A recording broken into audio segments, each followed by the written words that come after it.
in this webinar, I'm going to cover 25 questions in the next 1 hour odd time, and remaining 5 questions depends on whoever has questions. I'll open the bridge, let you to speak up the question that you got in the recent interviews. So you can ask me any technical questions. I'll get you the response back shortly. Okay? All right, that's a plan. So some of you already attended an API class or working in RESTful API, so you should be comfortable. How many are not working or not learned RESTful API? It's okay, just for me to know how much I should go deeper. So if you're not learned RESTful API or not working, type no, so that at least I know how much depth I should give in the response. Who are not learned RESTful API or don't know RESTful API from scratch, type no.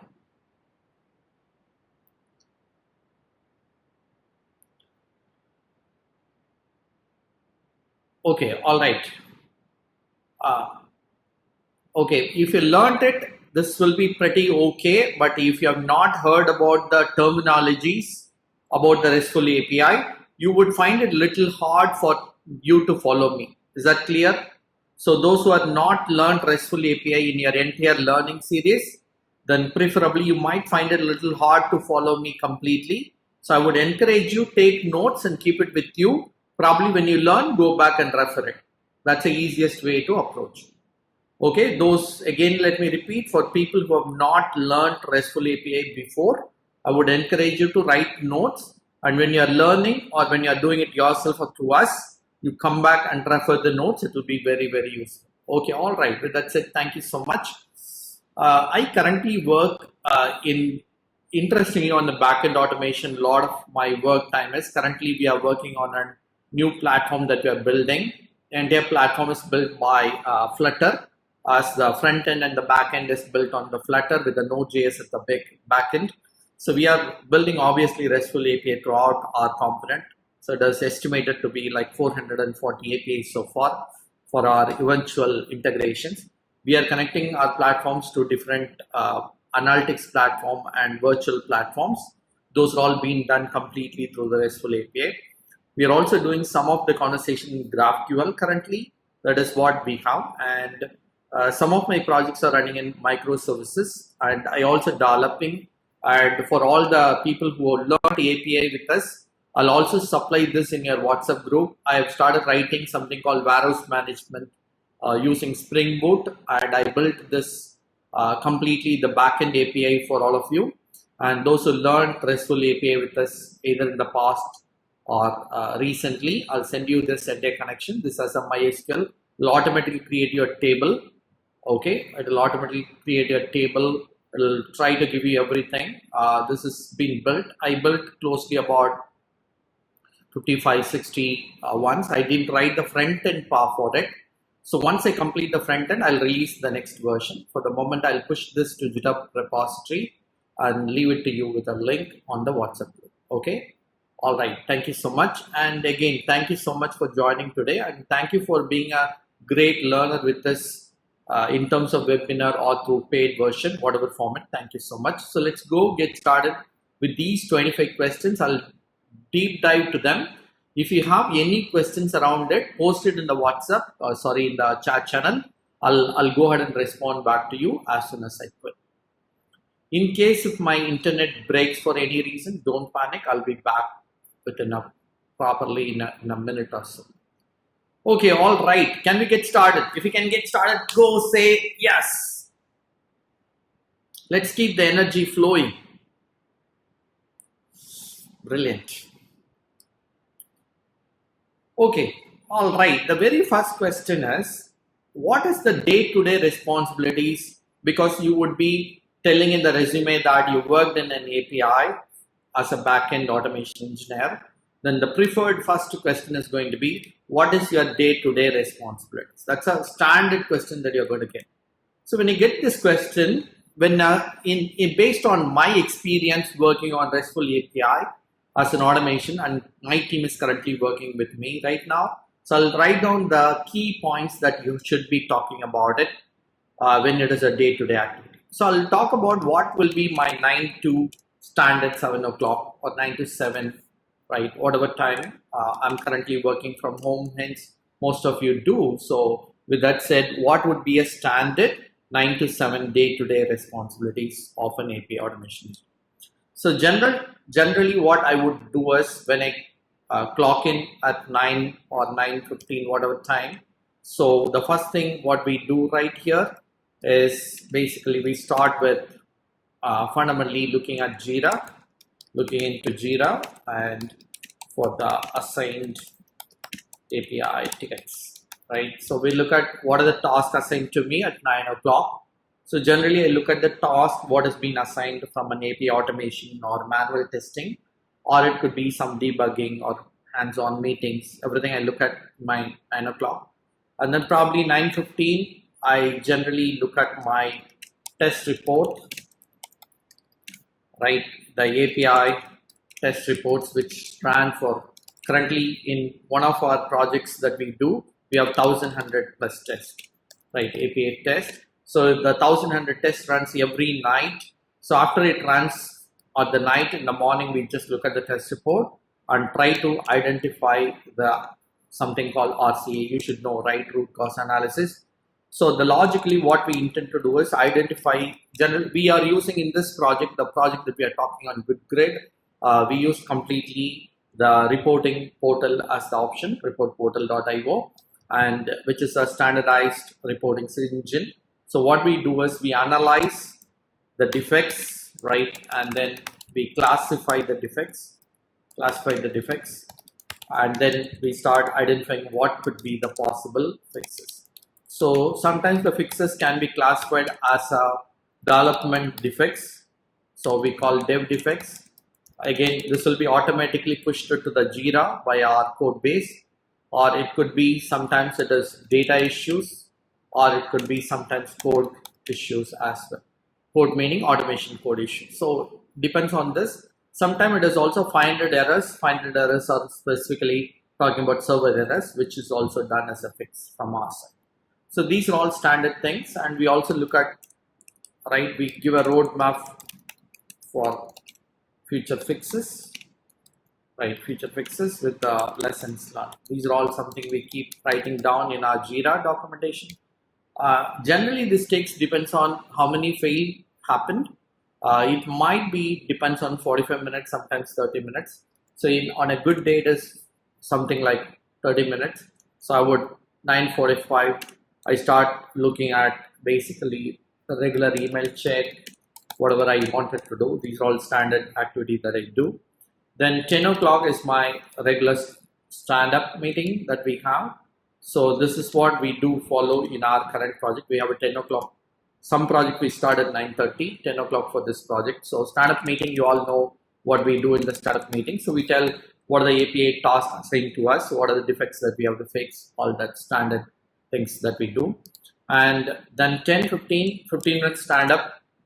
Basically now the team size is very small. So we are about 4.5 member team. So 4-member team is basically one UI developer, one backend developer, one DevOps engineer, one QA. Generally, that's a composition. The Scrum Master and the product owner is somebody who is shared. So we have a 4-member team right into this particular future. Or even in Agile, we have a mini Agile format, right? That's what we do.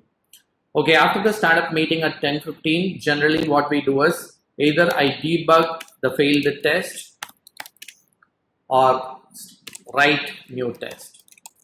When I write new test, there can be two types of tests. One test could be the test that are with mock, right? Because the application is not written by the developer yet or not pushed to the dev pipeline. So hence I'll be have to write a mock. And if already done, so I write test against the QA box. Right? So this is something we do. So these are all something we develop, and when we develop a test, there are a few series of work that we do. We look at the contract document, then we start building it. I'll talk about that very quickly. Am I audible? Am I audible?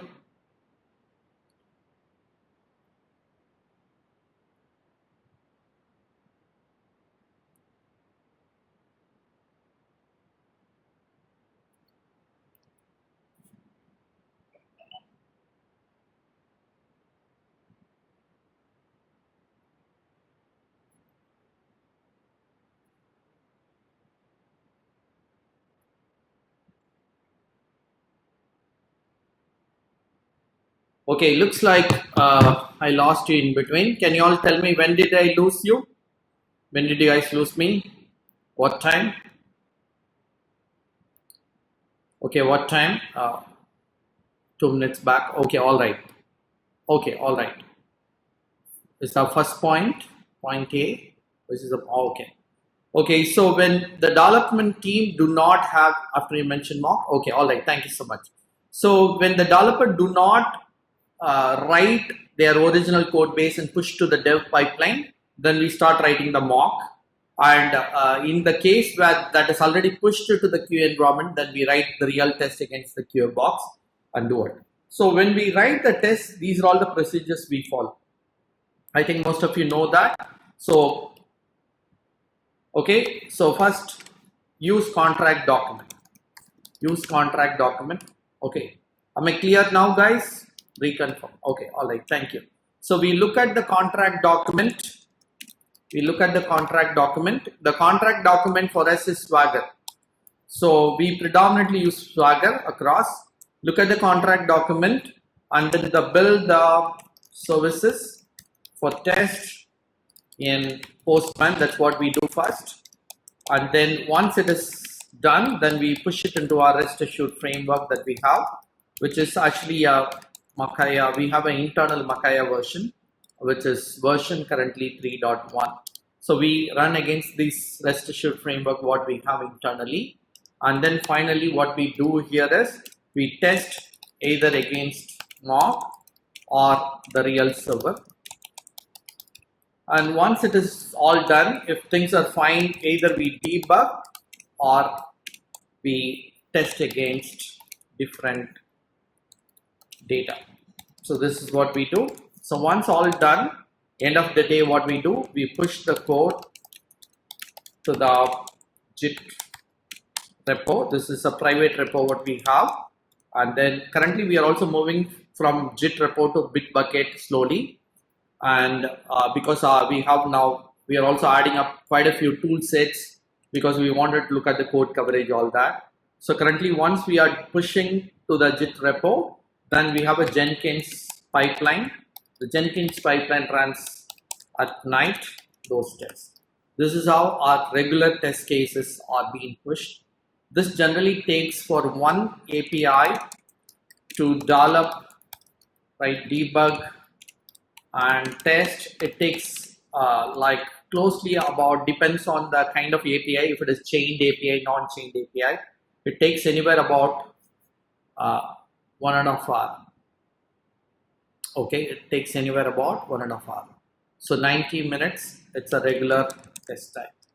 Okay, am I making sense so far? How many of you feeling that it's very helpful so far? Is that sounding to be good?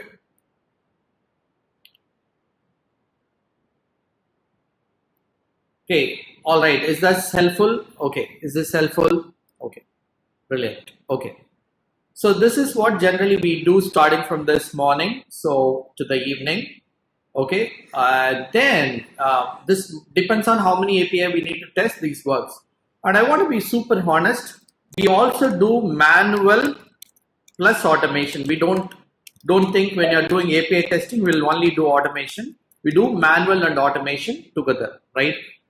Sometimes API tests are done manually. Once we have time, we start automating it. The only good thing is automation tests are generally non-broken or less broken.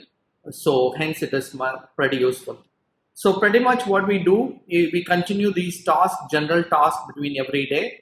And the end of the day, as we said, we push it to the pipeline, all that we do. And then generally we have, as we are working with the US team and in Atlanta, so our stand-up meeting is somewhere starts at 7:30 at evening. So we have a 7:30 stand-up meeting for the status to talk about what we updated. So we use completely Jira. So we update everything in Jira and completely the project management is done in the Jira. Okay, this is how a day-to-day job role for us works between morning to the evening. Okay, any questions? If you have questions, type down your question. Otherwise, I'm going to go to the next one. Okay. If you have no questions, type no questions.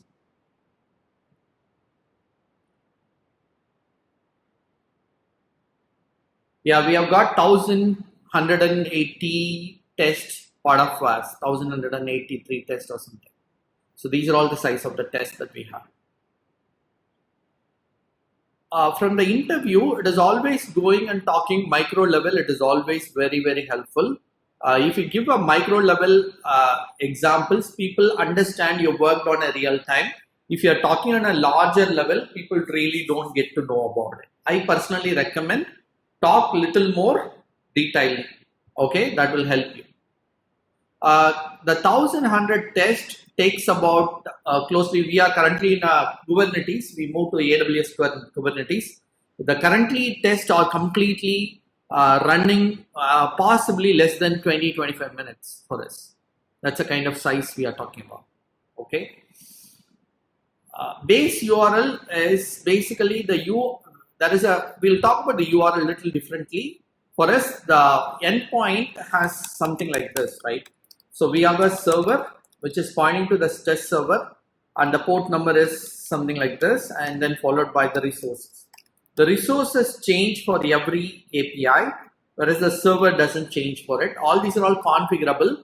If you have to run against the dev environment, then the developer actually pull the code and they have their own Maven configuration. They are being done at that point. Okay, so I'll quickly, I think that makes a lot of sense, right? 1100 tests don't take a lot of time. The reason why it doesn't take a lot of time is because these APIs have a very less memory footprint. To run a particular test, average it takes about less than 10 to 12 seconds. So considering 10 to 12 seconds memory footprint, we run about 40 threads in parallel. So if you're talking about 40 threads in parallel, you know that it's just a math. You could calculate. It will not take you more than 15-16 minutes. And technically, it is also inclusive of retries. Okay, that's the kind of size we are talking about. And the monthly cost for us to run all these API tests every night is less than $64 or something, right? So which means we are paying $64 to run every night 1100 tests on a AWS environment, which could complete the test within less than 20 minutes, right? So you know what I'm meaning, right? So that's the kind of size we are talking about. Okay, quickly the next question. How many test cases can be scripted in API level? In our case, actually, we try to write as many test cases in API, because if you look at the pyramid, so I think those who understand the pyramid structure, we say always start automating unit level more. So once you complete unit level, service level next. So service level need to be as many specific APIs, as many as you can. So preferably we have closely 1300 odd APIs. We automated so far 1100 odd, right? And some of them keeps breaking for whatever reasons, but those are all something we work with the developer. You automate only very less number of UI, mostly end to end. That's what we recommend. Okay.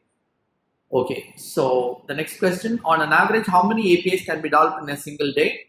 As you do the math, it takes about, if you are getting better with RESTful API, if you understand that, then 90 minutes for one API testing, including development, test data and execution, 90 minutes. You do the math.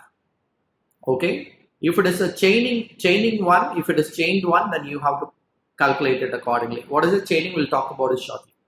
Or the report shared with the stakeholders. These are all the reports are published in AWS. So we don't have any problems, right? The customers can look at the reports anytime in AWS, right? They can look at the graph charts. They'll have access to it. How will you estimate the time for test script preparation? Yeah, this is what it is all about, right? So first thing I'll talk about, these are all estimates, right? These are all the components I work on. Look at the contract document, understand it, manually test it. If I understood it, build it and rest assured. So if you're a decent developer, 90 minutes is too good time to complete one API, right? So this is what it is all about. Okay. Does the script generate OAuth token themselves? Won't they expire after some time? Yes, they do. They automatically expire. I think in the good grid, what is happening is currently what we are doing is, I think the OAuth only sustained for 5 minutes, right? So the first on the before method, at before method, what we do is we request for OAuth, we get a token, we pass the token across into our authentication. Okay, so that's a point. I hope I answered all your questions right now. Please confirm. Can I go to the next one? Okay, I'm answering a lot of questions because I want to be very helpful to rest of you as okay. Okay, all right. So good to go, good to go. Looks like one question is still taking 20 minutes, so I have to be very patient to go to the second question. Okay, all right. Second question number 2. The questions are ordered in such a way that most popular questions, right? Most popular questions. Second question is a very interesting question being asked in the product companies. So what is the difference by your experience between RESTful API and Eventful API? This is a common question being asked. Okay, so I think all of you know that RESTful APIs are synchronous or asynchronous. What are they? RESTful is synchronized or asynchronized? Quick answers. They are all synchronized. So what they do, you send a request, and for example, I'll give a very simple idea for you to understand. For example, let's say you go to Swiggy application, and you are going to go and ask for an, get me the food availability in A to B restaurant, right? If you're asking this query, they are going to bring you with a response, and they will list you all the food available in A to B. Super cool. Is that understandable? Yes. So this is what RESTful will do. What do? You go and request in your Swiggy application and ask for, okay, in restaurant A to B, what are the food available tonight? It will give you a response with the list of whatever food available. Is it making sense to all of you? Type yes. Okay. Now this is how RESTful API works. Now in case if I go again ask, okay, what are the maybe snacks available, right? Get all the snacks available in A to B, then it returns me another response, right? So if I wanted to go and order, let's say I'm planning to order a dinner for me with something like a dosa plus a vada, right? So if I go and post it, then it's going to send me another response, right? So every request will be followed by a response in a synchronous option. Now let me take another example for you all to understand this, right? So for example, assume being at home, right? I have a privilege, right, to ask my wife to cook something, Let's say I'm going to go and tell my wife, hey, please cook dosa, right? And she said, okay. So I requested her to cook dosa, and she said, okay, right? I think many of the home, we don't get a response here, correct? Right? Please cook dosa, you don't get a response, right? So anyways, so fundamentally, I think, yeah, my spouse is very nice. She says, okay, right? Right, okay, yeah. So now the next question is, assume that at 8 p.m., I'm going to ask her, is dosa ready? Right, ready. Then she says, no. Then 8:05, dosa ready. So what she's going to do? She's going to say no. So I keep trying like this. So assume that I end up at 8:25, dosa ready. Do you think this is a good approach to keep asking? Yes, no. Is it a good approach? Right. Now she would definitely tell me, now all the kitchens are open, you better go out and eat, correct? So what would be a good approach in this case? It is an event-driven architecture, going to event-driven, right? So how does event-driven does? I'll tell my wife, hey, let me know when dosa is ready. She says, okay. Okay, so what next? This is Babu, right? and this is my spouse, right? So she says yes, right? Now I don't have to ask her again, correct? Right? What would happen now? My spouse will let me know, right? Notify me when dosa is ready. Is that making sense? Is that making sense? Okay, she can tell me now, hey, first dosa is ready, the second one is ready, the third one is ready. So I don't keep asking her, right? It doesn't make sense. So it become an event-driven API. So she will notify me whenever it does. Okay. So even let's apply the same to Swiggy, right? Now Swiggy has a kitchen. They are tied up with a kitchen. Now the A to B has to notify the delivery boy the food is ready, right? Now how do they do it?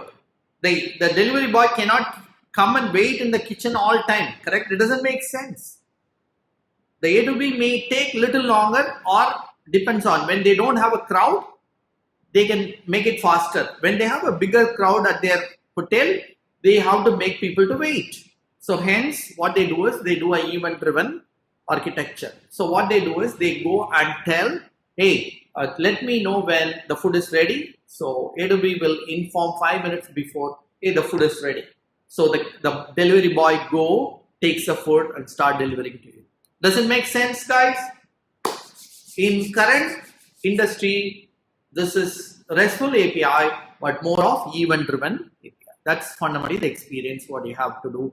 For the interviewer, you can tell, hey, I know what is RESTful API, I've worked on it, but I may not have worked on event-driven. So, but I know what is event-driven. You can talk about it. Request is sent. The response can come in multiple parts, depends on when it is, right? There can be a lot of good examples. For example, in your case, have you ever know this? For example, I'm trying to upload a file, right? And then I don't have to keep watching this, right? So when fully uploaded, I'll get notified. Is it making sense? Or when it failed, it will get notified. So these are all the event-driven APIs all about, okay? In microservices testing world, event-driven architecture is very, very popular, highly popular. So we'll talk about it later. Okay, are we good? Any questions around it? Can we go to the question number 3, status code? And okay, there are about 212 participants, and stay with me a little more. I'm going to send you some interesting documentation end of this webinar. There is a well-written documentation from one of the Microsoft SDET, very nicely written on Postman documentation, very well written completely. And I'll share you this with a mind map, completely mind map. I'll share this documentation. There is a very good document available on REST issued API. Somebody returned very good about it. One of the trainer who has been shared. So I'll share that as well. I got a recent set of Selenium API questions, recent question across the globe. There are a lot of people who have taken online interviews. I'll share this one also. I'll also talk about some of the additional documentation which you will be hearing from me. Stay until the end of it and get it from me. Okay. So I don't want to push it to you right now. Okay, good enough. Can we go to the next question? Quick. We're running out of time. For 2 questions, we took 30 minutes. Okay. Somebody asked me a question. Please, if I don't answer, don't get banned. Ask the question again. Okay, all right. If I missed your question, post it 2 times, 3 times. I'll certainly look at it. Sometimes when somebody I'm trying to create an instance in cloud, return me once it is event driven. Yeah, true. Jnanashekar, that is a good one too. Event driven obviously should be asynchronized, correct? I cannot keep waiting, isn't it? It is obviously an asynchronous. Okay. Event driven APIs are going to be as completely asynchronous. Okay.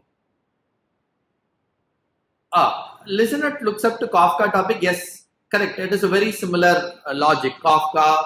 We'll talk about Kafka a little later. I have a content to talk about Kafka, so I'll leave with the Kafka a little later to the end of it. Okay, API and web services. I think people should know who are attended the class.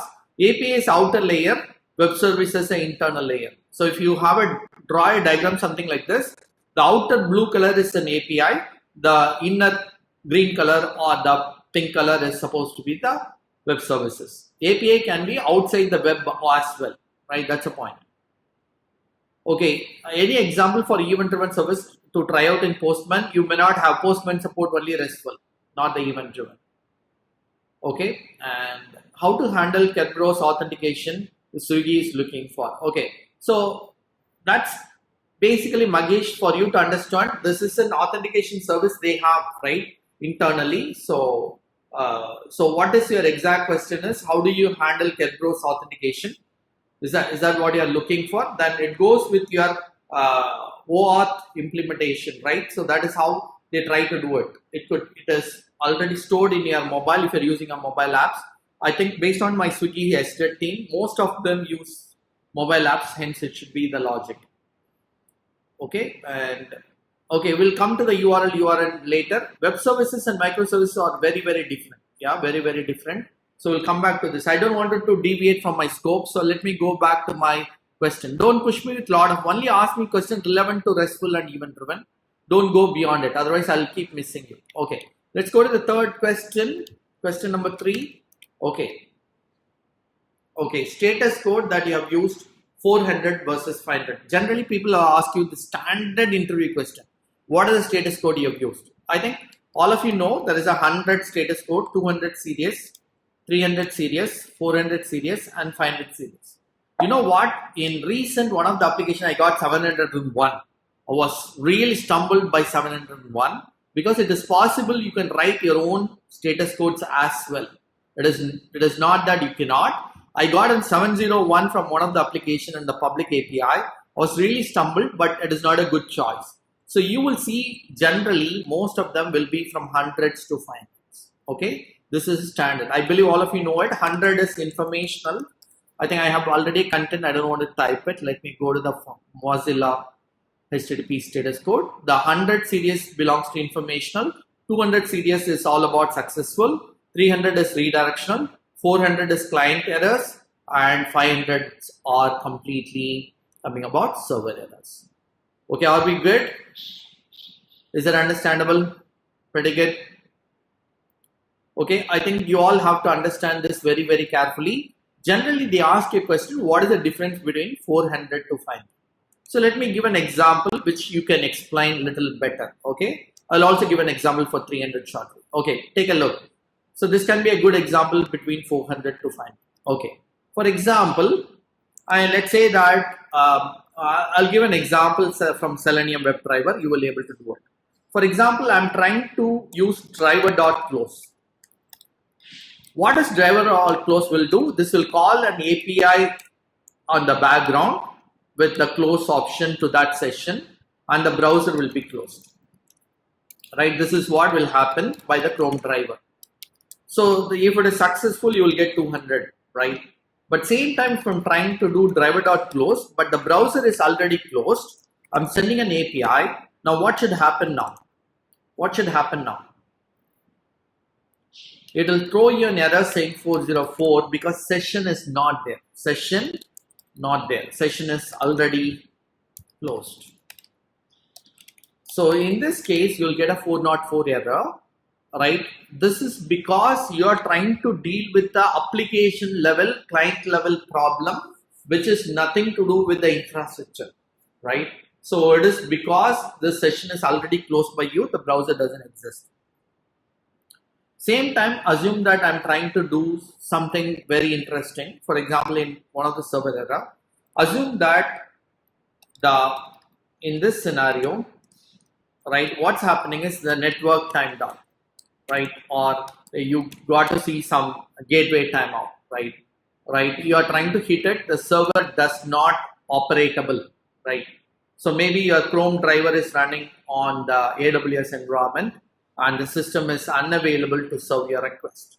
In that case, you will end up in, depends on it. For example, you will get 500 or 504, depends on what it is. So assume you got a 504. The 504 is a gateway timeout. Gateway is not responding.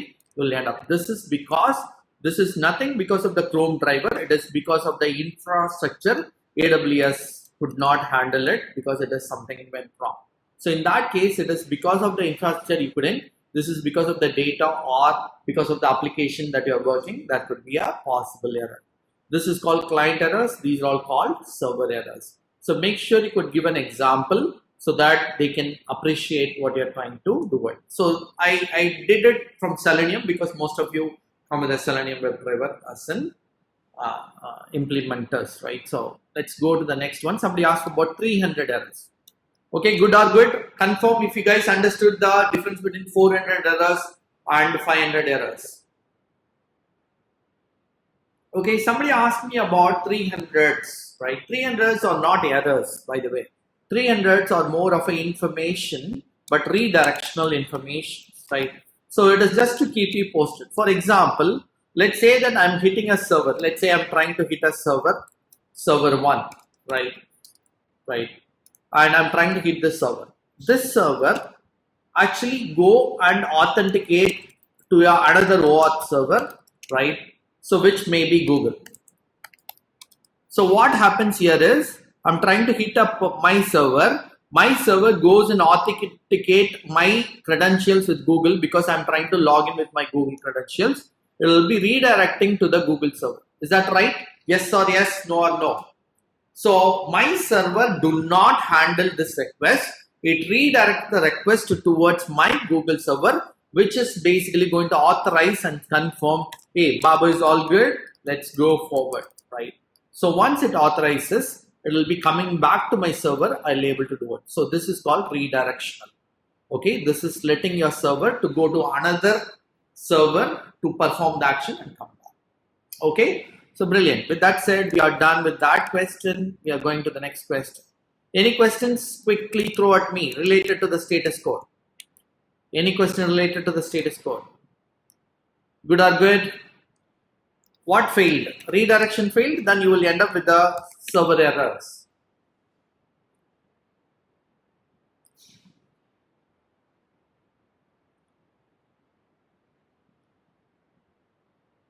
Yeah, YouTube or any tool for that matter. Okay. So gateway is, you have to understand a little more about gateway. Gateway is basically, let's take an example. You got an, I'll give an example, quick example. You guys can understand this, right? Yeah, 600 and 700 are not predefined. You can have your own numbers, right? But generally people don't use it. It is not preferred to use it. Okay, that's what it is recommended. Okay, now coming back to the question, what is a gateway? I'll quickly give an answer to a gateway. Assume you guys are entering an apartment. Okay, entering an apartment. There will be a lot of houses in the apartment. Do you have a common gate? Yes, yes, yes or yes, no or no.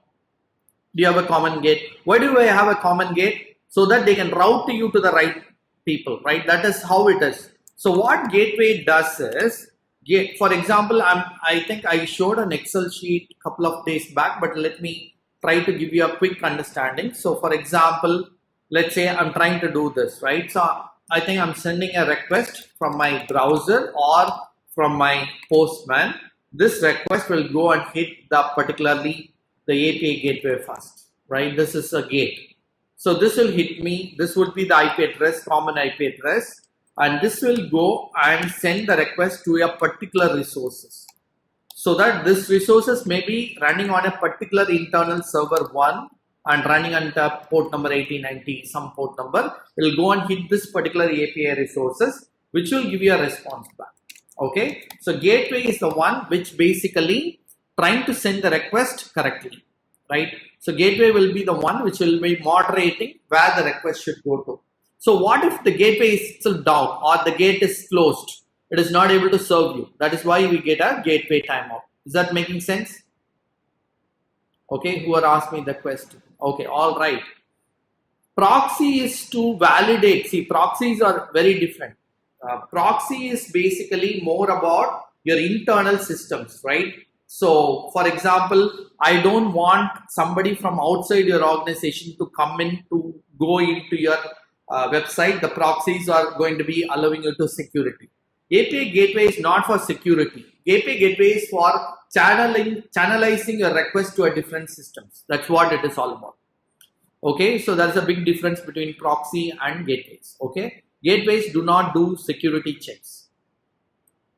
Okay, all right, let's go further. 201 will be applicable for post request alone. Yes, it is supposed to be only for 201 is for post alone, but a lot of people write it wrongly. So I don't want to comment. The developers can write a bad status code. I'll also show you a example from my code base. You will be able to understand it. My team developers are not following standardized error code, example 400. They are giving like 1000. See, that's a problem with the quality of the developers. That's a problem with the quality of developers. So I personally recommend they should really, if they are well following a proper clean coding practice, their status code only have to fall in between 100 to 5 as per the standard W3C implementation. Okay, if they are following beyond that, I think you need to talk to your Scrum Master or the senior managers to try to address them. Okay. Okay. In my project, get services are written at post. Balaji, that is again the problem with the developers. I don't want to comment about it, right? The problem with most of the developers are they are not a proper API designers. That is a problem with them. They are either the backend guys who started to adopt the APIs. These guys don't write a clean coding. That's a problem. According to the right purposeful W3 standards, they have to follow a very good guideline of giving the right request. So I cannot fight with that problem, but I think wherever we are involved, we ensure we push back and ask them to follow a proper status codes, right? That is what I would recommend, but unfortunately, you cannot do much beyond that. Being a tester, that's something you have to adopt it. Wherever, if you go to a product company, you always can put this as a defect. Go to Swiggy, go to PayPal, you can put this as a defect saying that, hey, you're sending me 200, I'm supposed to see 201. You can call this as a defect. Unfortunately, in your environment, it cannot happen. Okay. So I believe I made my point, but I think, yeah, let's move on. Let's not worry too much. Okay. Aim higher. At least go to organization where such developers doesn't exist. Correct. Okay. All right. Super cool. Shija, the problem is when the async services fail later, still it shows 200 first in the postman. Is it good? Because it is asynchronous, you don't have a choice. So what you intend to do is we have to build promises. We have to build promises. In the promises, you validate the response. That is the option you have, right? Is that making sense? If you understand how asynchronous service works. So what you do is build a promise, wait for the response to come. Once you get the response, validate the response. Okay, so I'm moving forward. I'm still at the fourth question. So 45 minutes gone. Okay, what is the difference between authentication versus authorization? It's one of the finest standard questions that you'll ask. I think I'll repeat. I know some of you might know it. There is a difference. Authentication, this is to allow you into the application. This is to certify that, hey, you are a user into my system, you can come into my system, right? So this authentication approves you into the system. Whereas authorization actually give you a permission to access the privileges. So for example, I can log in as a guest user, I can log in as an admin user, I can log in as a super admin user, right? I can have multiple roles. So in all the three cases, my authentication will say you are authenticated, you are good to go. But for example, assume same apartment example. So I'll go and talk about it, right? Now, the point of say here is, let's go to the security gate. And they will be letting all the residents inside. They'll be also letting even the guys who are doing service, right? Or anybody who is the delivery person, everybody will be let go inside. Okay. So they are going to let go. But the authorization is going to okay, you cannot enter someone's home, isn't it? So they cannot go to access a particular thing like balconies of someone's home, correct? So those are all something going to be pretty much the way that we are doing. Is that making sense? Okay, so with that said, the way the authentication and authorization pretty much sees the difference between it. So depends on what you are intending to do, you will able to implement them. Is that making sense? Yes, good or good? Okay, all right. This is a very standard question, so make sure you get it right. Okay, next question. With the time challenge, I'm moving on. The next one. What you will verify in the response? This is also another very standard question in all the services and product companies. What will you verify in the response? Okay, so when you see in the response, there are totally 4 things you need to take care when you verify in the response. The first thing you have to verify in the response is the mandatory 4 things that you have to verify. The first one is response status code. This is what you should do first. Okay, the second one, sometimes as some of you told me, Babu, I get 200, still it errors out because it's very badly returned. You will get a status code 200, but still the response will fail. Hence, you need to look at the next one is response message. Okay, response message. The JSON or XML, whatever coming in, you have to verify the JSON message. Third one, you have to look at the response header. Okay, third one that you have to look at is response header. The last one, you also look at the performance of the API, response time. So these 4 ones you need to verify in the response. Okay, so let me give a very good example from my project. Okay, so whenever my API test goes and runs, so we go and check first what is the status code. So you all know any 200 series is a success, correct? So, but unfortunately, we call sometimes, right? Because in the initial version of the development, the developer wouldn't have written well, and due to which, even you get a 200 or 201, still you will get a failure. So, hence, those are all called false positives. Those are all called false positive. This is for a standard check. This is completely a standard check. This is basically a content check. Content check is basically looking at the message or looking at did he get all the expected contents, right? This is what you do, right? Did he got all the expected contents is what you should do second. Then you look at the header also to ensure are you getting all the required, right, informations, maybe the cookies or maybe the information related to anything related to your session related ones. So that's something also you should take care of it, right? And then something mostly session based information. And for performance, right? For performance, you always look at that time. This is an individual performance, not under load performance, right? These are all for the next validation. Okay, these are all the 4 things that you have to always take a look at. Okay, is that super clear? Yeah, schema includes the content. Yeah, the full content is a schema. Full content is the schema. When you are looking for a specific key value pair or nested key, nested values, then it is. What is if there is no information mentioned regarding the response header and open API spec? What can be verified? Okay, depends on the scenario to scenario, Shija. So first of all, you try understanding the API, look at the contract document, try understanding is that expected to see no response header or should we have a response header? That's the first task.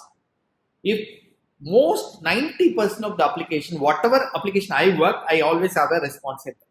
Certainly will have a header, either session or cookies, or there can be a host information, something which is being passed back. Because in a RESTful API, it is stateless, right? As we are talking about stateless, there is always a client information stored locally. So we wanted to ensure those client informations are correct. I'll give an example for all of you to understand. Okay.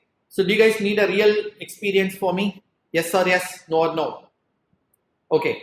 So we are currently working on one of the UK based banking risk product that we are working for one of the customers. They are based out of Scotland. We are working on it. Okay.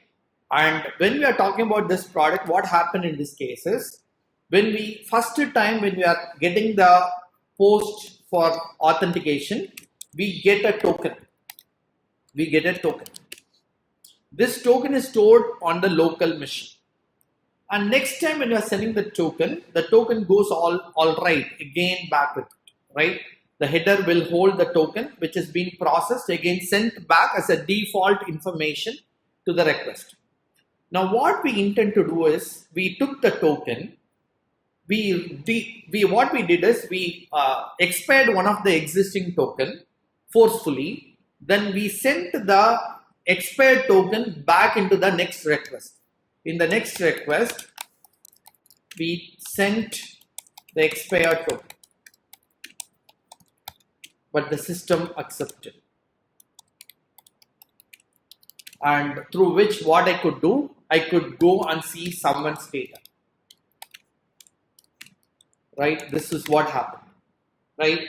So because I could look at someone's expired token and able to penetrate to the system and breach the security, and hence please understand, due to which I could breach the problem. So this is very, very common in the industry. People play around because they look at the headers and able to get along with it, which is standardized solution.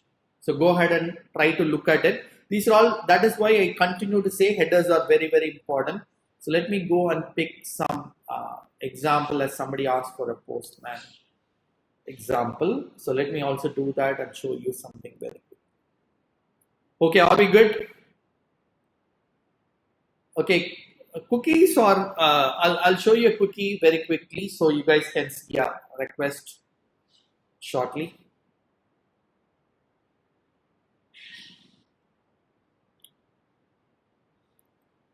Okay, I have to my local. Let me bring my local, our code base. Let me go and start this server.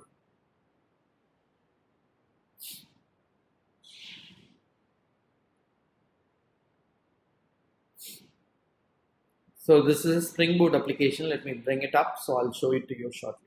Okay, so let's go to the next question and then come back and take this question a little later. Okay, among these four, what details are validated specifically against Swagger? Swagger will have two things for sure. These two things for sure, you have to look at the Swagger. Okay, the header and the response time cannot be something which is determined by the Swagger. These are all something which is written in a SLA documentations. Okay, Bharat, I expire the token through another API. We got an API to expire it, or we can go to OAuth server able to also forcefully expire it.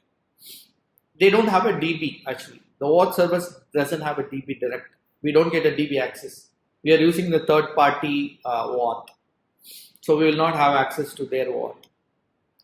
Also there is no upper time limit for the response provided by the dev. Oh, absolutely you should have it. Shija, what you should do is, in reality, let me ask you this question, Shija. The APIs are written for the UIs. All the APIs are written, finally somewhere the UI really comes in the picture. So will you be happy when the Gmail is not loading for more than 10 seconds, Shija? Will you be happy? Will you be happy? Absolutely not. So hence APIs are supposed to be responsive. If you ask me for standard APIs, they should be less than 2 seconds. 2 to 3 seconds is the maximum. Except if you are trying to get a huge data set, most of your API calls should happen within 2 to 3 seconds. Generally, we say 3 seconds is good benchmark for us to do. Right? More than 3 seconds in today's world is absolutely waste of time. Okay? All right. Okay, let's go. And anyway, my server is up. I'll come back to this again. Okay, let me go. Okay, let's go to the next one. Put versus patch versus post. Okay. Okay, are we good to go to the next question? Yes. We're still lagging a lot of time. Okay, 6th question. I'm going to rush a little. Okay, I'll keep it a little simple. Put is basically replace the entire resource.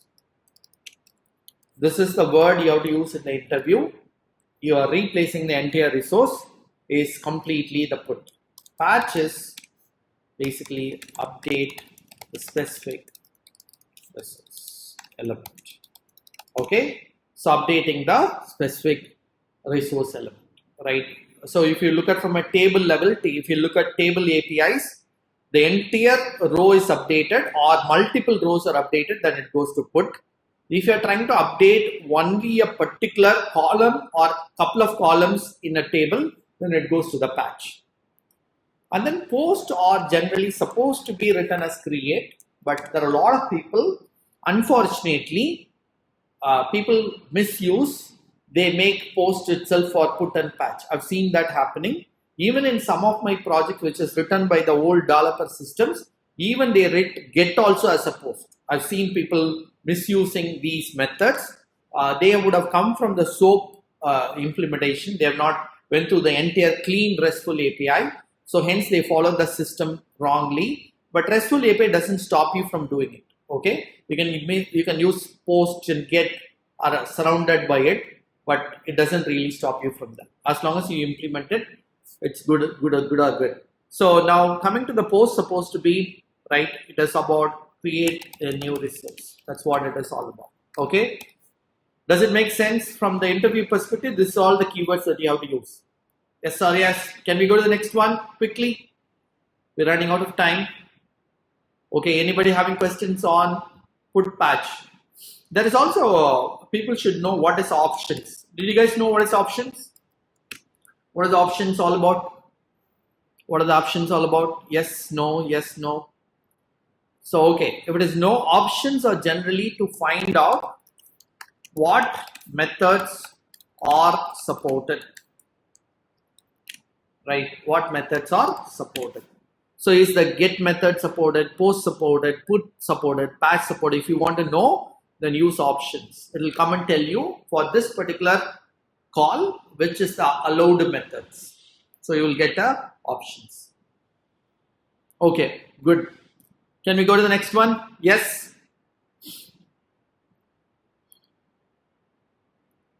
Okay, the other one also you will get is basically head. Head is basically equivalent of get. Get will give you all the response, but the head will not get you all the response. It will just tell you whether it is reachable. That's all it will tell you. It will not get you the response. That's the point of head. Okay, next question. Very standard question. This is a question which I saw in recent interviews as well. How will you do the nested API calls using automation? It's one of the beautiful questions in automation. How will you do nested? Sometimes people say nested, sometimes people say chain calls. I think how you should tell them is, remember cleanly, I know many of you know this. So what you have to tell them is, first identify, here is what I will do if I am the guy who is getting interviewed. So here is will be my answer. First, number one, identify the dependencies, right?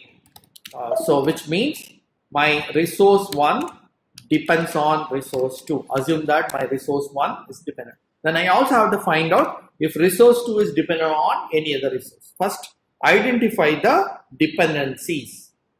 Then based on the dependency, right, build the non-dependent, right, request first. And then get the response of it and right parse the key value pair of interest, whatever interested for you for the next request. Then build the dependent request based on the key value pair, So based on the key value pair, build the dependent request and then confirm the response. So here what we do is, as you all know in TestNG, we are building like depends on method. The same logic right here. You build a chaining right now. You build this one first, which will run, get you a response and pass the key value pair, send it as the next request. You can have as many chaining as possible, but in reality, it is not recommended to have multiple chaining.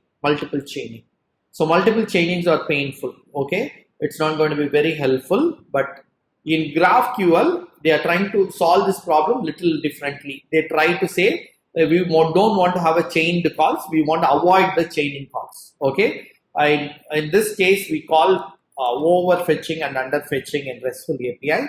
The chaining request comes under underfetching. So I'll give an example, real-time example as well.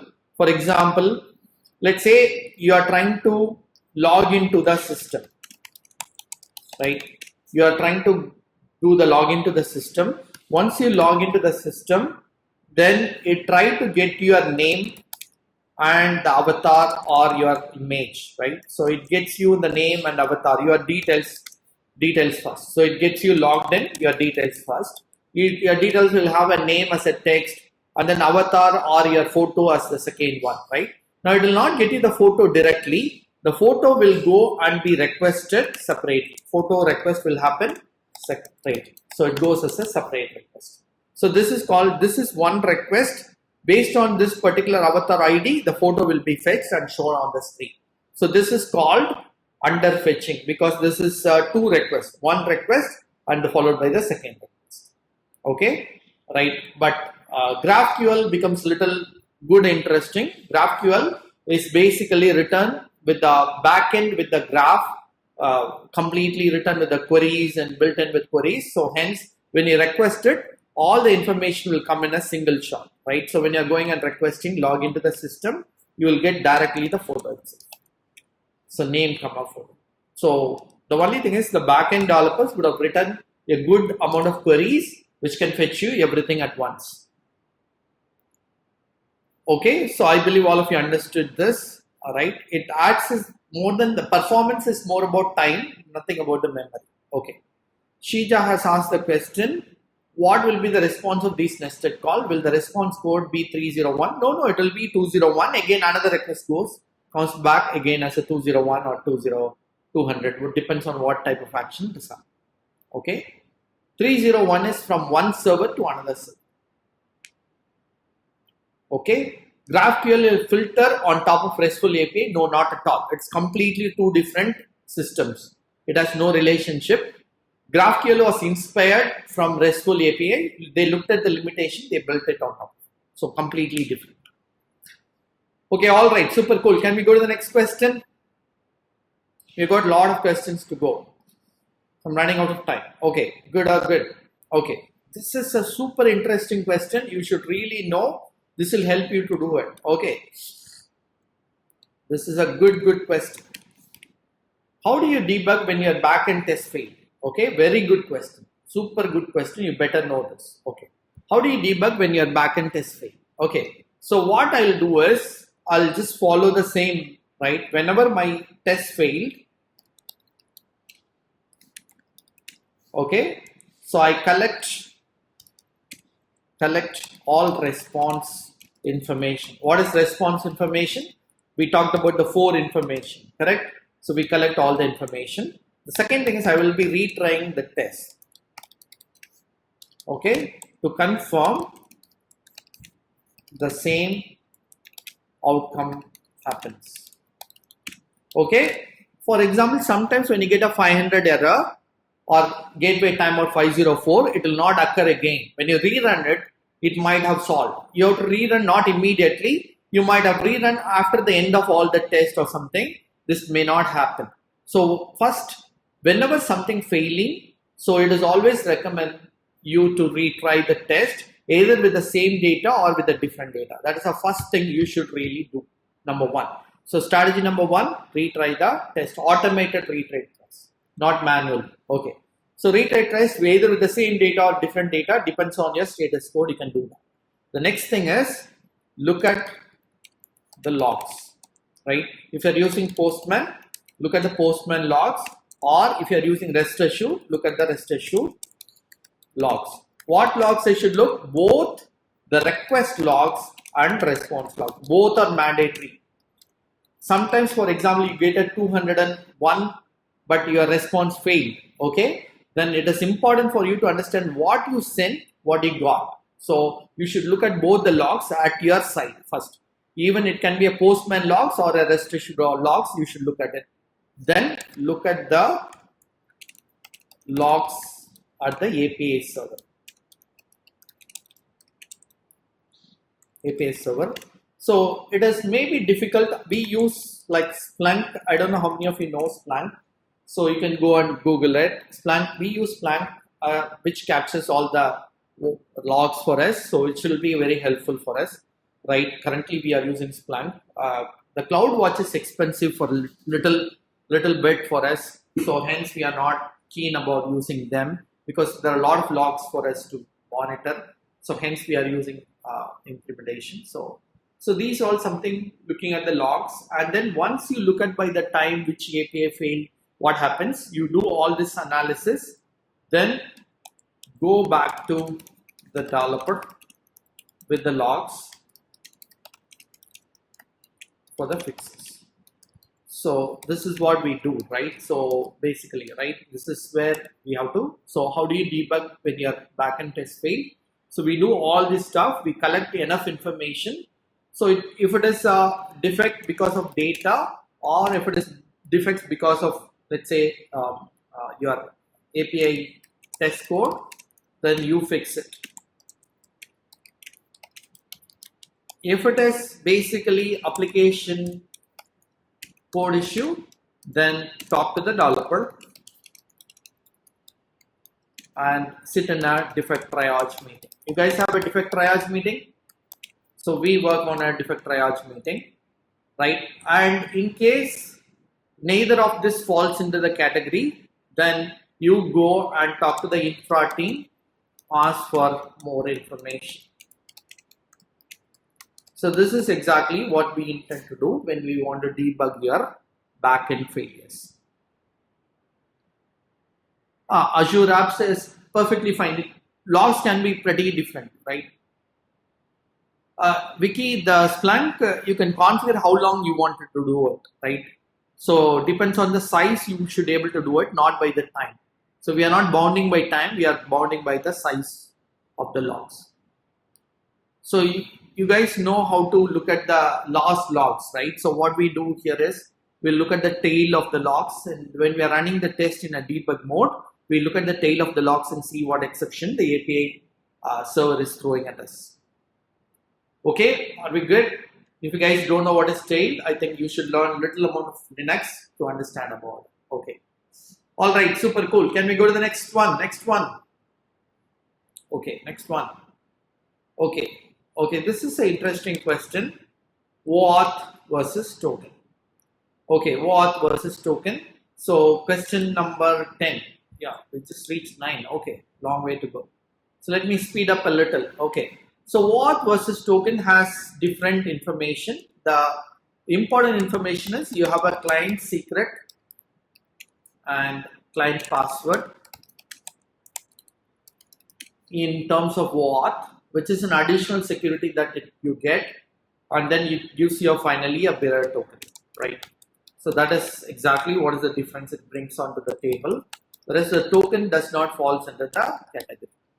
So you need to look at that. If you don't understand the OAuth and token, I think in the classes I would have spoken a lot about it.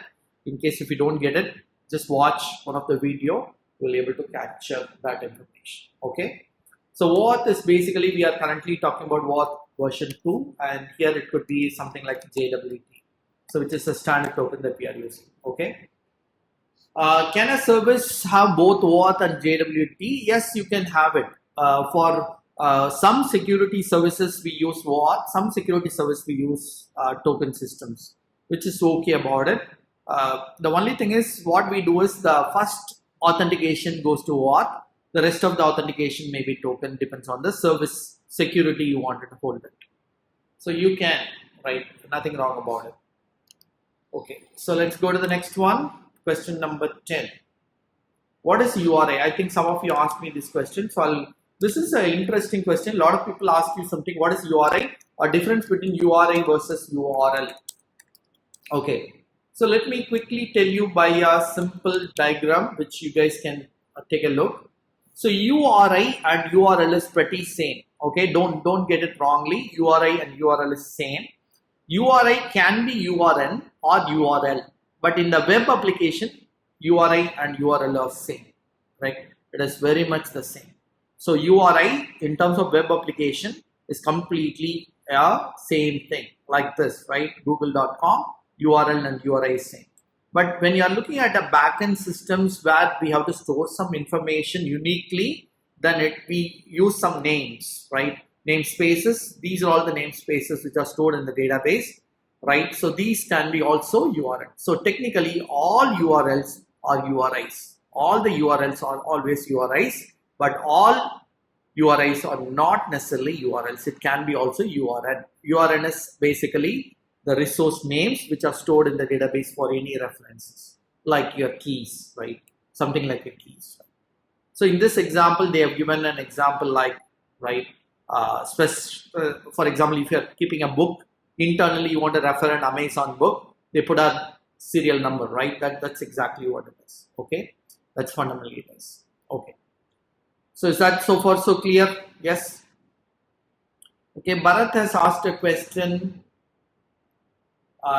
Okay, let me scroll up. I keep missing because when someone types, I miss it. 10 different base URL, 10 companies need to get the response. Maintaining base class for each company. Is this okay, or we can do something better with a single base class? What you can do is if the request parameters are different or same. Is the request parameters are same or different?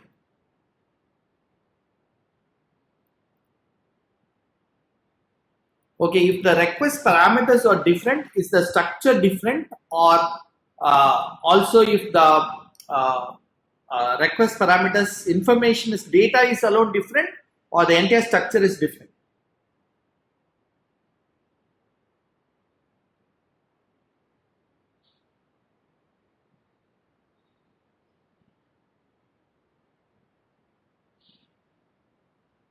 Okay, entire structure is different, then what you are doing is quite okay to me.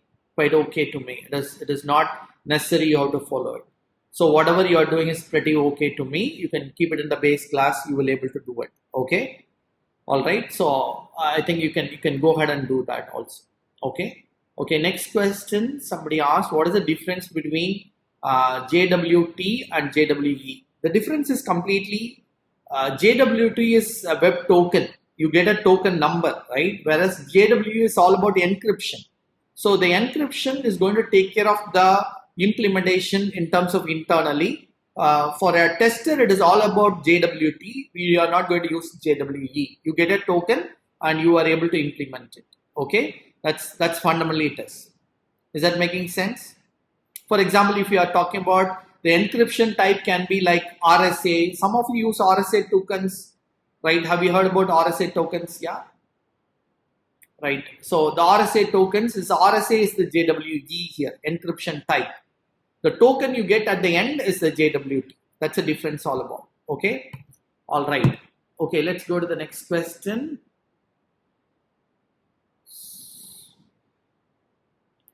Babu, is it possible to send a JSON along an input file and attachment and request in a Postman tool? Yes, possible. The only thing is you need to write inside the pre, right? In the pre, you have to go and get the particular JSON file, pass it, and then send as a request inside the Postman. Okay, that's how you have to do it. So Postman doesn't give you option directly. So you need to write a code to pass the file, convert into a string, send the string as an input. Is it making sense? If structure is same, then what you can do is you can keep it in a JSON, right? Parameterize at runtime, right? Parameterize at runtime. That's absolutely okay. Okay, let's go to the next question. Question number 11. Okay, I'm running out of time. I'm going to little rush. Don't mind. So if you need some information, stop me and ask me. Okay, what is statelessness? Okay, simple answer. What is statelessness? What RESTful API does is it stores the information. This is how you have to tell the interviewer. In the RESTful API, it stores the information like, for example, something like for a session ID can be stored locally at the client level. So the client can communicate with the server using the session information. So which means it will be able to help you. The exact text, if you want to do it, this is the text I wrote it just to make sure. The REST architecture designed in such a way that client state is not maintained on the server. Please understand, client state is not maintained on the server. The context is provided by the client to the server using the server processes, and the session is one of the example that you see. Session in the server is identified by the session identifier. So which means you don't maintain the state in the server. You hold it at the client level and communicate between them. That is why RESTful APIs are stateless. Okay, whereas the SOAP UI is stateful. Okay, all right. That gives an example for you from a statelessness. Okay, so let's go to the next 12th question. What are the HTTP methods you have used for? I think everybody will answer this question, no problem with it. I'm going to add only a few more information. I think what and all you said, make sure you understand this right. In my current project, we don't have a patch. We use only put, right? So make sure you follow the similar techniques, get post, right? And then delete, put, and then we also use head and options. Okay, there is also other methods like trace or something for tracing the entire conversations, how it is happening, right? What are the API calls going around the system? If you want to trace it, you get the response in the traceful information. Okay, there are quite a few additional methods available. I generally don't use beyond these ones. Okay, good or good? Is that clear for all of you? Okay, all right, brilliant. Okay, let's go to the next question. Question number 13. Anybody having questions on the HTTP methods? Quickly post it.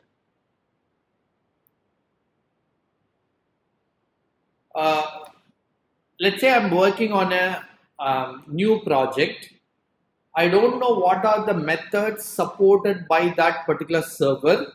So if you want to know what are the methods supported, then I can send the options. Options will send me back what are the allowed methods for this particular request. Can I use get or post or delete? It can tell me what are the allowed ones.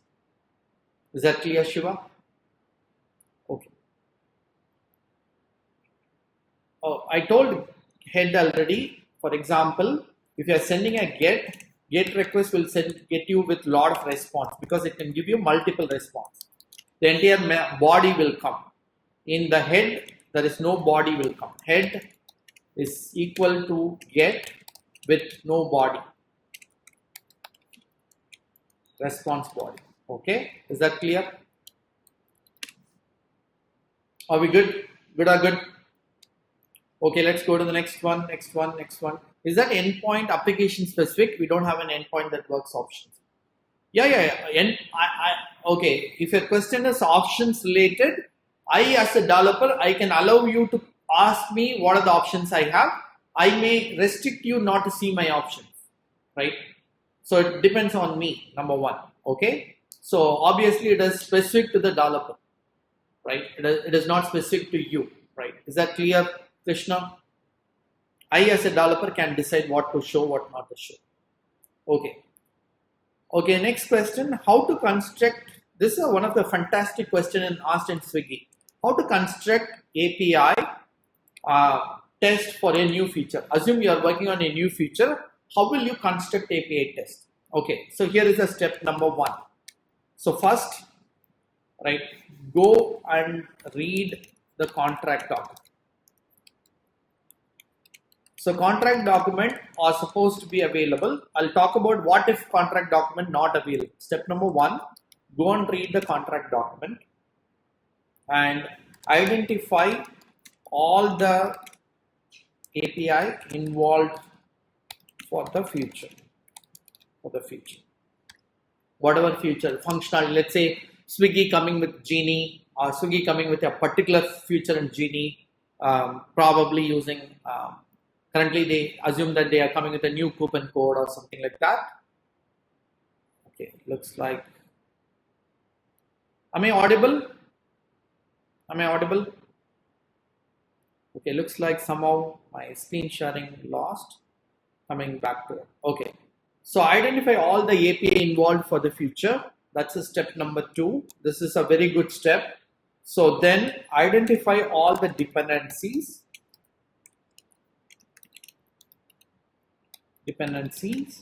for every API is step number 3. This is what you have to do. Is there a dependency for API? Number 4, you also have to understand what are the integration points. What are the integration points? For example, assume that you are planning to test a Swiggy order which might integrate with your payment gateway. So better know the integration points. What are the integration points you have? Okay. Then once you understand all this, start with the positive. Start with the positive test, and then edge test. This is fully functional. Okay, you have to build the positive test fully functional, and then build the negative test.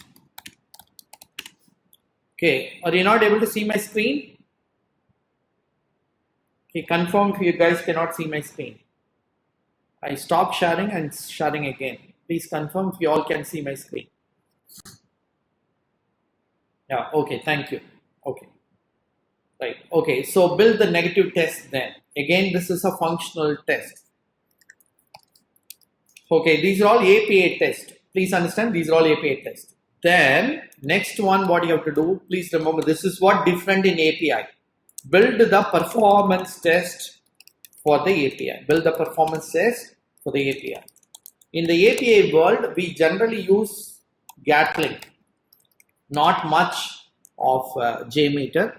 We use a lot of Gatling right now in the microservices world. Then build the security test for the API. So this is how you will be constructing for the new feature. So every time you are testing a feature, first read the contract document, identify what are the APIs involved, identify what are the dependencies involved, what are the integration points, external integration point. That's a meaning, right? Not internal, external integration. Maybe I'll be talking to a banking system. I may be talking to another cloud system. All this are something called integration system. Okay. So this is basically internal integration. So point number 3 is internal integration. For example, if you're testing, let's say, Swiggy's order, then Swiggy order maybe have to talk to a kitchen. So kitchen is part of the Swiggy system, internal system. It is not to the external system. Hence, they have to talk internally. These are all called, generally, this is something which will be talking on the integration points in the pack testing. So this is all identify all the integration points. Okay. So this is the internal ones, and these are all the external ones. Externally, it is not part of your application. This is part of your application, part of a different microservices. Then you go to the positive test, negative test, performance test, and security test. Okay. Bharat has asked, can you give me an example for the security test? Okay. For example, the one of the test which we talked about recently, right? Trying to expire a token, try to go and look at someone's data through my token. Those are all security tests. Can be able to breach and talk to someone's information, understand your banking details, can be done, okay, through APIs by playing with the tokens, right? Because most of the tokens are generally, they have a particular time period to expire. So you can play around in ensuring that extending the expiry date can be a part of the security testing. Those all can be done, okay? There are a lot of tools available in security testing. I'll talk about it in a separate session, right? Specifically for ZAP, specifically for SQL injection. There are a lot of tools about it. So we'll take in a separate session. So how do you construct an API test? These are all the strategies that you guys use to build it. Okay, are we good? Good or good? Was it very useful? Yeah, trace disabling is a good point. Thank you for bringing in Krishna. So appreciate it. Okay. All right. The next question is a very interesting question which is asked. Okay, and this is my style of answering this question. How do you test when there is no contract document? There is no contract document itself available. How will you test it? That's a very standard question, right? So here is my answer. Maybe this answer may not be a good answer for everybody. This is my style of answer. So first thing is say no. Okay, in my project, we have a clear stand. If there is no contract document, we don't test. Okay, completely stake a bound and tell that is a culture of our organization, and we will not even move forward until we have a contract document. Is that clear for everybody? I know in reality it is not true. Correct? Unga office you all will work without a contract document. But from the interview point, you are telling that we have a standard process. I am good at it. We always don't work without a contract document because that's a regular requirement. Without that, we don't do it. So take a stand. Take a clear stand. Otherwise, what they do is, see, please understand, this is a problem with the interviewer. Interviewer always want the best person to get being selected, correct? Once you join, you will also fall in the same pit. No difference, correct? But so obviously my perspective is look good before the interviewer, okay? Take a stand and say, hey, we do not test if there is no contract document. However, okay, if someone asks, hey, what happens if there is no document? Okay, so you have to start here. This is what I will differ, okay? Tell a stand, take a stand and tell, I will be the document writer for the contract document writer, at least for the critical APIs myself, and I'll take the approval of my story owner, right, so that I will get these APIs are actually working as expected. I'll make sure I write those as a document and publish them in my contract team, right? That is what I would wish to do it. Okay, and then test based on the right APIs exposed through the tools, right? So we can use a lot of interceptor tools. So you can say I'll use the interceptor tools, right? And through the interceptor tools, I will be able to do it. Interceptor tools. To get the interceptor tools, I'll be able to get the APIs, test based on it. But however, I don't know whether it will have a good coverage, but I will intend to do it. Okay, that's a stand I will be able to take it. But I'll also tell them, yeah, I'll start becoming a document writer, at least for the critical API. Expect my team to follow it later than that. That's a stand you will take it. Okay, so you're not going to now, if I say that, hey, I'll go to the interceptor, test it, people don't give you a respect. Gain the respect, tell them I'll not do it.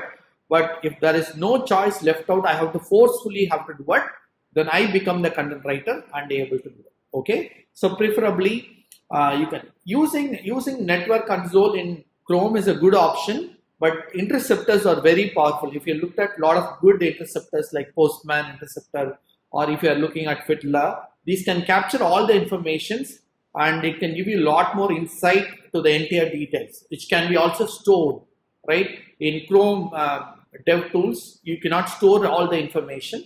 Hence, you can use the interceptor tools, which can store the information, convert as a Postman request also. That's why I prefer interceptor tools. Okay, is that clear? Are we good? Good or good? Shija has asked how the contract open API are created by the developer. Yeah. How they develop. Is that the question? How they develop? Just curious to know. Even Postman is a future.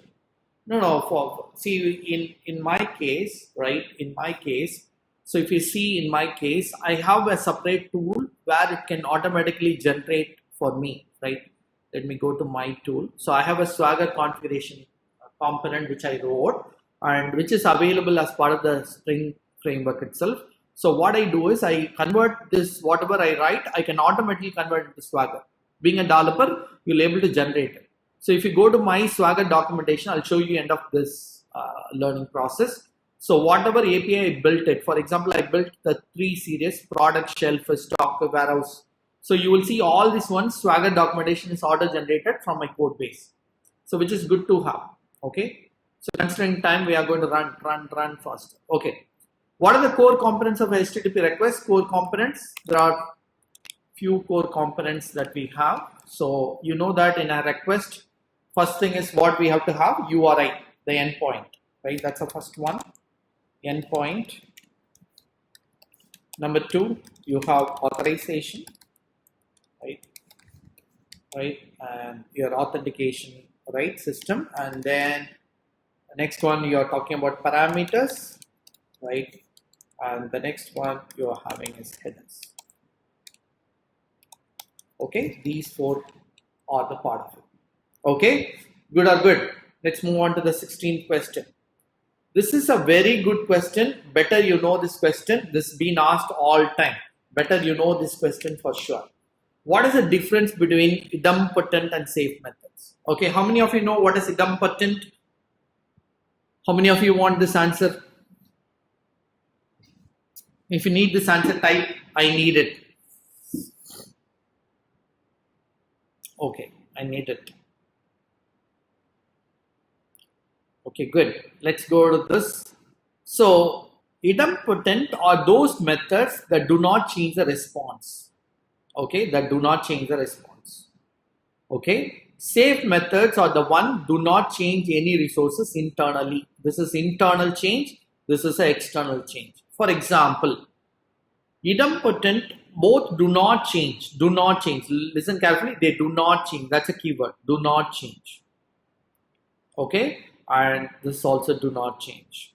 The difference between them is the safe actually does internally, the idempotent externally. That's a difference. Okay, now look at each one of them. You will be able to follow it very good. Options, as I told you, options are to find out what are the methods supported by that particular given API gateway server. So it is going to be yes, because it is pretty much do not change anything, yes and yes. So get also does not ask for a change, head also does not ask for a change. So all good. These are all pretty good. Yeah. Now coming to the put. Now put is basically, you have to understand that do not change the response to the resources externally. They do not change the resources externally. But in the put, it goes and change internally. In the database level, it's going to change. Hence, no. Hence, it is no. Now, in the post, because it is creating data, so obviously the response is going to be different. So, hence, both no. In the delete, it is idempotent because in the case of external, obviously it's not going to do anything. It is going to record change at the database level, and at the patch, both no. Right? Like a post, it is both no. Okay, just keep it with the time challenge. I'm going to run this across. Just take a photo of this. We'll talk about this in detail in a separate system if you guys wanted to take it. That's basically. So remember this, that do not change the response externally and internally. That's the difference all about it. Okay, preferably you are talking about wherever it cannot change it. The two things which cannot, remember here, for post and patch it is no, rest of them yes. Okay, all right, next question. Okay, I'm going to run through a little faster because we are already 7:36. Okay, so I'm going to ensure that I complete this. 17. Okay, are you guys okay to go for the next 15 minutes to wrap this 8 question? Are we good? Are we good? Okay, thank you. Okay, how do you test your API when the development is not ready? The simplest answer is use mock. Use mock services. So there are two types of mock services, or people also call use doubles. Okay, there's a difference between mock and doubles. So you guys spend little time to understand the difference about it. So I'll keep it one-liner for the moment. How do you test when the API development is not ready? Use mock services or use doubles to implement it. That's the answer. Okay, next one. Next one. Oops. Okay, what is the API testing strategy? Okay, what is the API testing strategy? Here is my simple strategy. Okay, test independent API first. Independent API first. Test dependent API dependent API, dependent API within same service, next.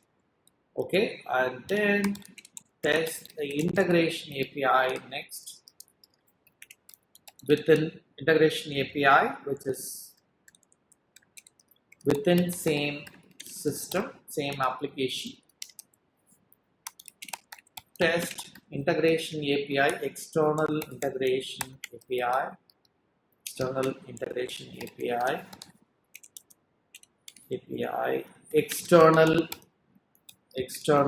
app using mock,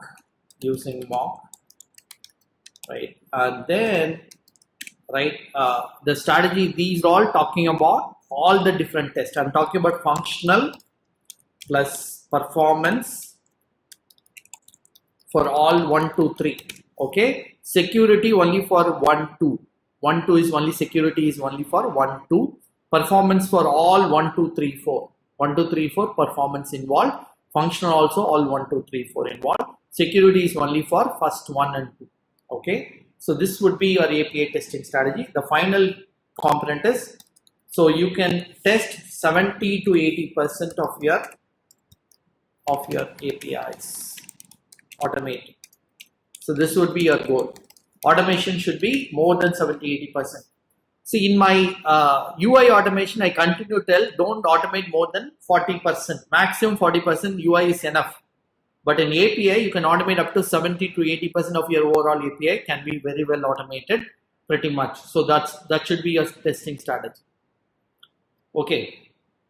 What are all operations we will not able to perform a test using Postman with respect to API context? See, basically, if you wanted to do one, parallel executions, if you want to do, you will not do it. Performance testing, if you want to do it, you cannot do it.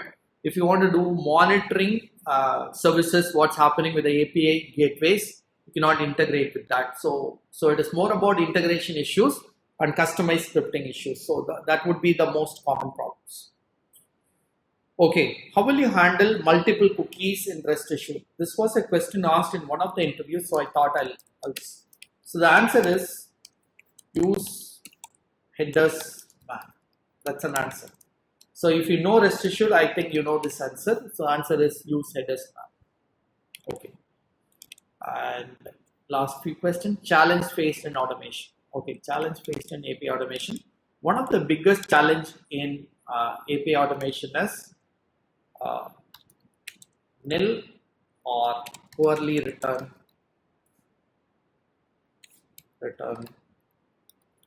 contracts. That's number one. And second challenge is unavailability of mocks. So you cannot create mocks for all the environments. Sometimes very expensive. So unavailability of mocks can be challenging, right? And these all standard. And then possibly the other standard challenge could be something like designing integrated API test across services. Multiple services, if you want to design integrated APIs, because of their unavailability of the APIs or not well built, you will have a lot of challenges. These are all common challenges I have faced in my projects. Okay, next.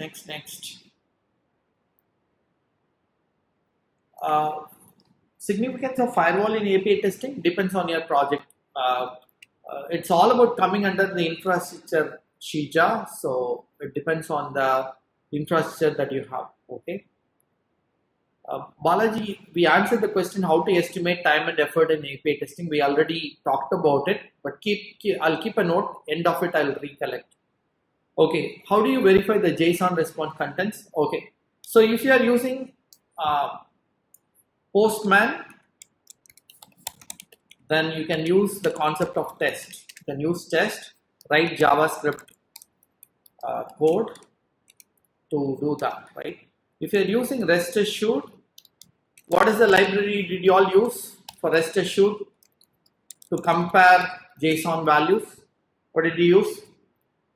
Hamcrest. So use Hamcrest matching library. So to solve. Okay, this would be it. The general answer you want to give depends on the tool that you're talking about. Okay. Okay. All right. I'm just going to end it quickly. So let me complete with few more questions. Sorry about rushing. We have a very less time.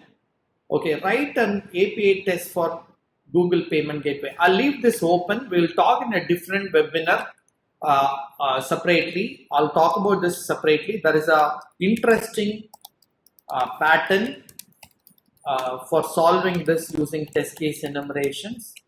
The technique is more about something called state transition technique. So we can use something called state transition technique to identify what are the different states it can go to when you are making a payment gateway from Google. And by the way, do you guys know that Google payment is one of the worst than using the actually sometimes you make a payment, it doesn't pay at all for a very, very long time. You guys noted? Okay, it's really poor. Okay, yeah. Okay, anyways, we'll talk about those in a separate conversation called test case enumeration webinar. We'll talk in that. Okay, how do you do performance testing? Also, I'll keep it aside for now, but I'll give you an interesting insight. How do you do? First, you need to find out the individual API test, not with the load, individual API response time with the SLA. Then we run a performance test and with a particular metric focused test for a short duration, like 1 hour, right? Then we do the load test. This is a pretty long test for about 2 to 6 hours, depends on the size of work that we are doing, along with some batch process happening at the back end, all that. So where we will be looking at response time, mostly in performance test, we will be looking at how the server working, how is the CPU, how is the memory, how is the network, all that. And finally, we do a stability test. Stability test will be overnight test. It runs for a very, very long period. We want to look at the memory degradation of the server. That's how we want to do it. Okay, right? Okay, these are all the different approaches we follow for the API.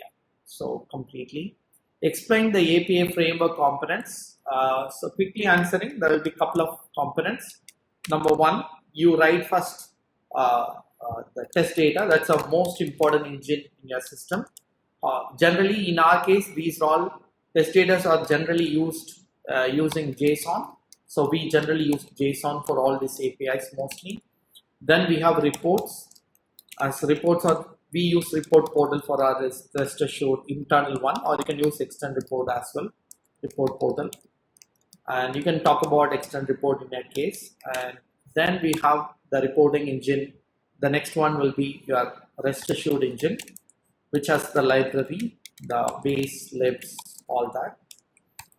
Then you have, if you're using Cucumber, then you have your hooks and runners.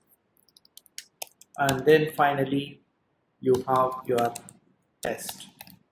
Right. These are all the components from a physical angle. This is how it looks at it. Okay, the rest assured architecture, I'll quickly talk about it as we are talking about the framework. Rest assured is a Java wrapper which internally calls the Groovy and Groovy language based thing, which will be internally calling the HTTP components. Right, this is how it works. So it goes and hits the server. Right. Okay, this is exactly what happens. So this is basically the finally it's a HTTP library. This is what happens. Okay. All right. The last question. Ask questions.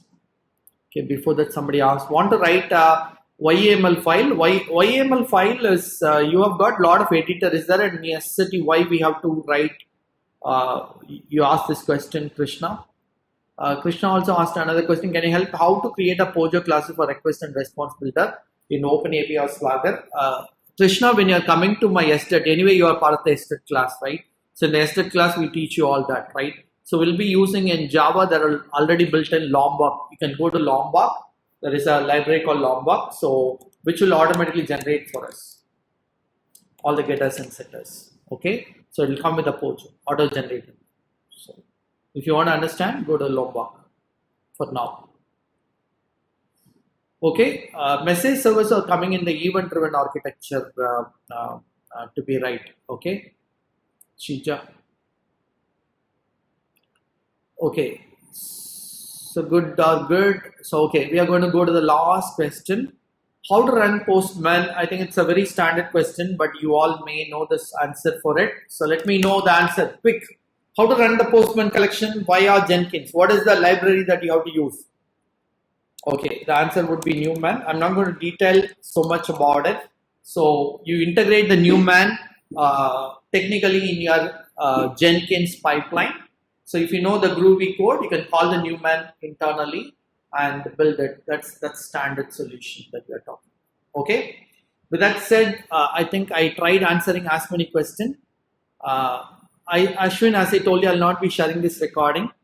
Okay. Basavaraj is asked for how to test caching in REST API. Okay. I'll send a documentation, Basavaraj, considering the time challenge. I know which group you are in. I'll send you that very quickly, that you should be looking at it. Okay. And quickly answering the rest of the question. What are the manual tests you perform in your responsibilities? What percentage it would be? Manual testing would be the same logic, right? So I'm not going to change anything right here. So if you see right here, the job role will be very, very similar. As you see right here, I'll be looking at the contract document, manually testing in Postman, such kind of activities as well. I'll be sharing all this in your WhatsApp group of RESTful API team. Whatever RESTful API, I'll share it to you in the WhatsApp group. Okay, and okay, anything else? How do we integrate API in Cucumber? I think it's stored in the API classes, right? So it is all done. Okay, and Anil has said Babu best approach in building dynamic complex payload is using Pojo, converting into a JSON. Yeah, actually we use Pojo with a JSON files. So from runtime we take the JSON template, right? The payload template. At runtime we use different services, right? So what we do is we have an external. For example, in one of our API system, the names or numbers or SSN need to come from a different systems. So if it is auto generated from another API, we consolidate them, right? So those are all something pretty easy, Anil. If you need some more help, ping me offline. So use the Pojo, and you can also use external ones, which can be done. Okay, all right. Okay, somebody else asked me any question. Okay. Can you help me? I think you got Aditya answered for your question. How to run multiple parameters using get method in Selenium, same as example in VDT. Multiple parameters using get methods. What do you mean by query parameters for different data? So you can parameters use data provider and keep running them. That's what we do. Okay, so I'm going to wait, and because there is a lot of people who is waiting for me, so I'll complete the rest of the task and then come back to you. As I promised to all of you, so here is the link, which is well written documentation, nicely written. You just go and the credit goes to Gaurav. Gaurav works for Microsoft. This is a good documentation. Please go and take this link and bookmark the link. Don't chase me down. Please bookmark this link with you. And this is a great documentation for the Postman, especially if you're going to the interview. You should know, without knowing the basics of Postman, if you go to this documentation, you may not understand. Once you learn Postman, use this documentation. It's very, very useful. You will be able to recollect every concept within 5 minutes. You'll be able to recollect all of them. Okay. The second thing, as I told you, this is a documentation for the entire rest assured one. Keep this link with you. Download this PDF. It's well written, nicely documented, and you can go ahead and use this because they give a lot of examples. May not be with the latest update, but this is pretty decent start you can give if you wanted to recollect all the rest assured library concept. Okay. Then I'll also share you this documentation offline with you in the WhatsApp group, because there is some documentation I have to delete. I'll do that as well. For people who ask me the question on HTTP status, right here the full status documentation, and who asked the difference between URL and HTTP, here is the link for you to look at it. Okay. And before I end, I also wanted to tell you something. And actually, microservices testing, if you want to learn, here is what we are. I think a lot of people asked us about microservices testing in the panel. Actually, interestingly, how many of you know Manoj from ThoughtWorks? Manoj from ThoughtWorks. How many of you know Manoj from ThoughtWorks? Okay. Okay. If you don't know Manoj from ThoughtWorks, Manoj is part of the Selenium committee. He is also a Selenium, not only committer, he is also a committee. So we are TestLeaf is trying to work with them, and along with Manoj, also Srinivas and Sekhar. So you know Srini also RPM committer, and both guys are working microservices testing for a little longer. We are trying to work with them to build a microservices component right here. Okay. So here is the basic content we are trying to. I am also working on microservices for a little long right now. I'm trying to write a book on microservices detailed after interviewing a lot of people. I told during the different conversation as well. So we are getting onto a time to train people on microservices. So here is the content we are coming up with. Okay, so initially it will be a more of Spring framework. So we will teach you the entire Spring Boot, Spring Cloud, Spring Security. I'll be teaching you all this internally from a testing perspective completely. And then we go to end-to-end microservices. This will be taught by Srini, unit testing, integration testing. How do you do consumer-driven contracts by yourself using Pact, right? And then performance testing for the Pact services, database testing and security testing. And he'll be running it with you all that. And then Manoj will be running on end-to-end microservices with Kafka. So that is the entire fundamentals we are bringing onto the table for people who already learned RESTful API or only eligible to come into this program. Okay. So we will tell you about the timeline and date after talking to them. I'm trying to wrap some contents along with them. So we'll come back and give you a 2.5 months program, very detailed program, completely hands-on program with a lot of homework assignment on a real-time environment. Okay, is that super cool? So I'll work with them and find out the first batch, the yearly bird offers, as soon as you guys are willing to take it. And please understand, it has been taught by some of the best expert who is available in the industry, not somebody youngsters. Please understand, we are all coming with a huge expertise of writing the real implementation on Spring Boot and completely working on this. And these guys are coming and working with you. Okay, I think already, if you have already filled the form, right? So we sent you a form. If I do remember, I'll just take the form.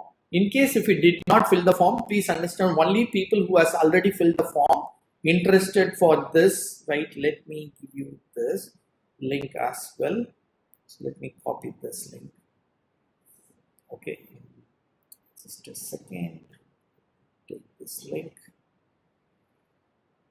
I don't know.